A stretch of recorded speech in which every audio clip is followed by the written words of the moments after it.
नमस्कार, अस्सलाम वालेकुम, सत श्री अकाल, जय झूलेलाल।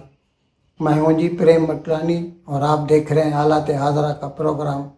हकीकत ये है, इब्तदा में आपसे दरख्वास्त है चैनल ज़रूर सब्सक्राइब करें। दोस्तों, पिछले साल 7 अक्टूबर को हमास वालों ने जो अच्छा भला अमन का माहौल था इसराइल और उसके पड़ोसियों में, उसको बिगाड़ के रख दिया। योम किपुर के दिन हफ्ते का रोज़ था, शनिचर का, उन्होंने अचानक आधी रात को हमला कर दिया इसराइल के ऊपर, बिना बताए हुए, विदाउट एनी इंस्टिगेशन।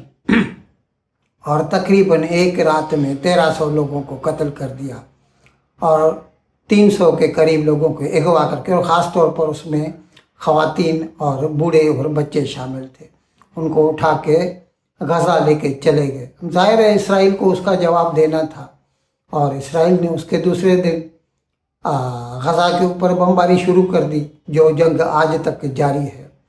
इस बीच में इसराइल ने हमास के जो भी बड़े बड़े लीडरान हैं उनको ख़त्म करने की कोशिश की है। ये अलग बात है कि उसके साथ साथ फिर हिजबुल्लाह भी जंग में कूद पड़ा 8 अक्टूबर को। तो हिजबुल्लाह का भी जो चीफ था हसन नसरुल्लाह, ताज़ा उसको भी कत्ल कर दिया इसराइल ने। अच्छा, इससे पहले हमास का जो चीफ था इस्माइल हानिए, वो गया हुआ था ईरान, तेहरान में ईरान का मेहमान बन के रह रहा था, वहाँ पर उसको मिसाइल से ख़त्म करा दिया। लेकिन हकीकत में पिछले साल 7 अक्टूबर को इसराइल के ऊपर जो हमला हुआ था, उसका आर्किटेक्ट, उसका जो ब्रेन बिहाइंड ऑल था, वो था यह्या सिनवार। ये यह्या सिनवार हमास का सेकंड इन कमांड था और इस्माइल हानिया के मरने के बाद उसे हमास का चीफ ऐलान कर दिया गया था। लेकिन वो इसराइल की पकड़ में नहीं आ रहा था। महीना डेढ़ महीना पहला जब इस्माइल हानिया का कत्ल हुआ, तब उन्होंने कहा था कि हो सकता है कि यह्या सिनवार भी ख़त्म हो गया हो, लेकिन उसकी तस्दीक नहीं हो सकी थी। अब क्या हुआ, कल रफ़ा जो कि गज़ा और सहराए सिना जो कि मिस्र के कब्ज़े में है, उसकी जो सरहद है उसके नज़दीक शहर पड़ता है, लास्ट सिटी है वो। रफ़ा में एक जगह इसराइल डिफेंस फोर्सेस को पता चला कि वहाँ पर हमास वाले कुछ काडर्स इकट्ठे हो रहे हैं। उन्होंने उस बिल्डिंग पे हमला कर दिया और जिसके नतीजे में बिल्डिंग ढह गई। और जब अंदर दाखिल हुए तो उन्हें 3 लाशें मिली वहाँ पर।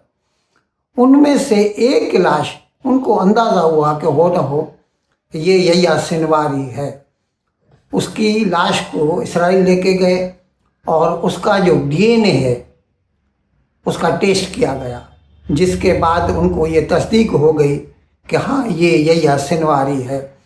अब ये अलग बात है कि इसको पहले मेरे ख्याल में 2006 की बात है, यह्या सिनवार को गिरफ्तार किया था।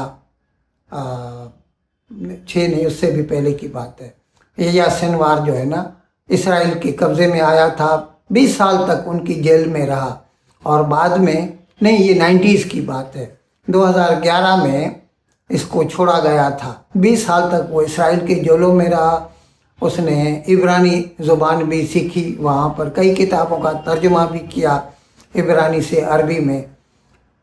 और उसको उस वक़्त ब्रेन ट्यूमर था, यानी कैंसर था उसको दिमाग का, और उसका इसराइल वालों ने कामयाबी से ऑपरेशन किया और वो ज़िंदा बच गया।